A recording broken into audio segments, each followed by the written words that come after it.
Là, on a été toute cet après-midi remplis de ces témoignages, de ces témoignages du quotidien, de ces témoignages forts.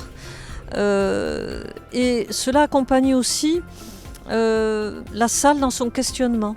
Je trouve qu'il y avait des questions très concrètes, mais dans le partage. Chaque année, il est apporté quelque chose de nouveau, et que ce soit par ces professionnels de tout secteur, comme je dis, mais également les parents et les personnes là directement concernées avec TSA et qui ont des demandes beaucoup plus ciblées, plus pensées, et qui éveillent en nous le fait de, comme le rappelait notre présidente, de réfléchir encore à des projets, puis des projets individuels, puisque les personnes avec TSA ne sont pas des clones, et que les accompagnements doivent être pensés, et plus que de...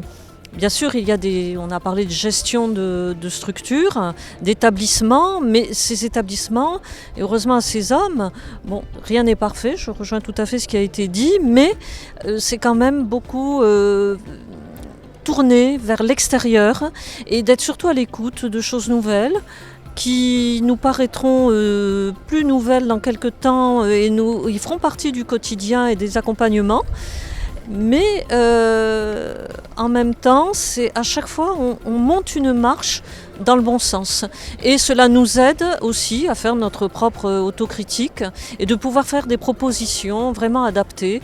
Parce que la société évolue, on évolue et les personnes avec TSA, et grâce à des diagnostics précoces et des accompagnements réfléchis, il y a encore ce qu'on a ressenti, et ne serait-ce qu'à la table ronde, aux 2 tables rondes fort intéressantes, où vraiment c'était très complémentaire. J'ai pris beaucoup de notes parce que ça va donner des réflexions à la fédération elle-même, et c'est de se dire que on avance, mais qu'il y a encore beaucoup de boulot à la société. On entend souvent la société a changé.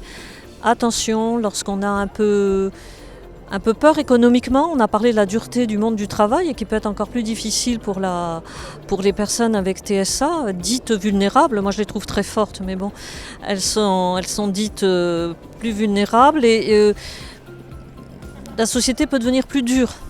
Et surtout pour ces personnes. Donc c'est là où nous devons être effectivement attentifs et vigilants.